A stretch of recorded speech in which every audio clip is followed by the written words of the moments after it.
ইনশাল্লাহ যাওয়ার আগে যেটা যেটা বলছি সেটা একটা রান্না করে রাখি, হোপফুলি দারুণ বিষয়। আর চাপল আর শ্বশুরবাড়ির খাবার খুব ভালোই হয়। কালার তো দেখেন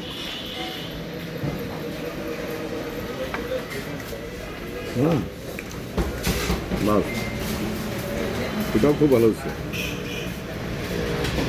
বসো,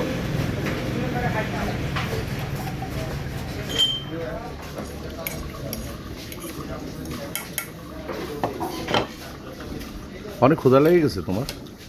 আমি সকাল, আপনি তো ভোরবেলা উঠছেন, হাঁটছেন, এরপর দেখলেন আমি যাচ্ছি বাজারে ঘুরছি, তখন অবশ্য ওই যে ঠেলা গাড়িতে করে পরোটা হালুয়া বেছে না, খুবই টেস্ট, ফুলশন সকালবেলা পাওয়া যায়, ওটার দিকে 20 টাকার কিনা বাজার করছি আর খাইছি। আচ্ছা ঠিক আছে। আর এই কিরণ, আমরা কোথায় গেলাম এখন?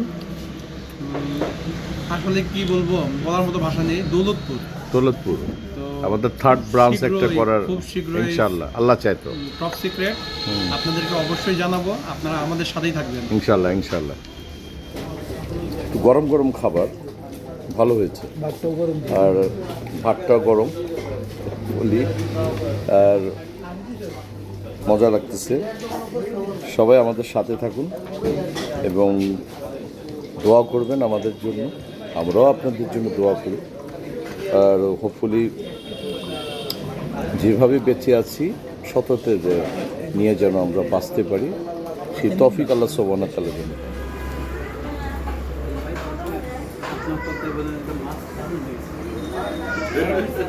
আমি সকাল সকাল কিন্তু বাজার করে আনি, সাথে সাথে বসে দেখাইছি রান্নাটা ভালো হয়েছে, দারুণ একদম। আমি যে ভাই রান্না করতাম কালারটা ওইভাবে না বেশি হলো না কম হলো, ভালো বুঝে গেছে।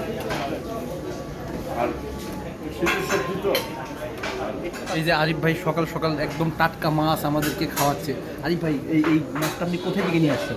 এই মাছটা আমি সকালবেলা বাজার থেকে সব সবজিটা দিয়ে কিনে সকালবেলা বস হাঁটতে হেঁটে আসছে, তখন বসে হচ্ছে আমি দেখাইছি সব এই বিষয়। তখন বস বলছে, বস খাবারটা ঠিক আছে আলহামদুলিল্লাহ খুবই ভালো। আরিফ ভাই একটা কথা বলতে ইচ্ছে করছে, এই খাবারটা কিন্তু শ্বশুর বাড়ির মনে হচ্ছে না, মনে হচ্ছে একদম বাবার বাড়ির খাবার। শ্বশুর বাড়ির খাবার। ওকে, আর লাগবে না।